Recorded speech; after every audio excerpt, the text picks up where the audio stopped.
Army chief general Qamar Javed Bajwa نے کہا ہے کہ عالمی امن و استحکام کا دار و مدار خطے کی دیرینہ تنازعات کے حل میں ہے۔ علاقائی تنازعات اور چیلنجز کے حل کے لیے بامقصد عالمی حمایت ضروری ہے۔ آرمی چیف نے جرمنی کا سرکاری دورہ کیا۔ جرمنی کے وزیر خارجہ سے ملاقات ہوئی۔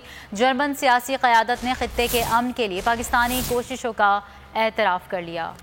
عالمی امن کا دار و مدار خطے کی دیرینہ تنازعات کے حل میں ہے۔ علاقائی تنازعات اور چیلنجز کے حل کے لیے بامقصد عالمی حمایت ضروری ہے۔ آرمی چیف کا جرمنی کا سرکاری دورہ۔ جرمنی کے وزیر خارجہ سے ملاقات۔ بات چیت میں جنرل قمر جاوید باجوہ نے جرمنی کے ساتھ پاکستان کے تعلقات کو اہم ترین قرار دیا۔ جرمنی سیاسی قیادت نے خطے کے امن کے لیے پاکستانی کوششوں کا اعتراف کیا۔ جرمن وزیر خارجہ نے خطے میں امن و استحکام کے لیے پاکستان کی کوششوں کو سراہا اور جرمنی کی جانب سے مختلف شعبوں میں باہمی تعاون کو مزید فروغ دینے کے عزم کا اعادہ کیا گیا۔ ISPR کے مطابق آرمی چیف جرمنی کے سرکاری دورے پر برلن پہنچے۔ انہوں نے جرمن وزیر خارجہ ہیگو ماس سے ملاقات کی۔ اس موقع پر پاکستان اور افغانستان کے جرمن خصوصی نمائندے مارکوس پورٹزل بھی موجود تھے۔ ملاقات میں باہمی دلچسپی اور علاقائی سیکورٹی کی صورتحال سمیت افغان امن عمل پر تبادلہ خیال کیا گیا۔ آرمی چیف کا command and staff college Germany کا بھی دورہ۔ طلبہ اور فیکلٹی سے اپنے خیالات شیئر کیے۔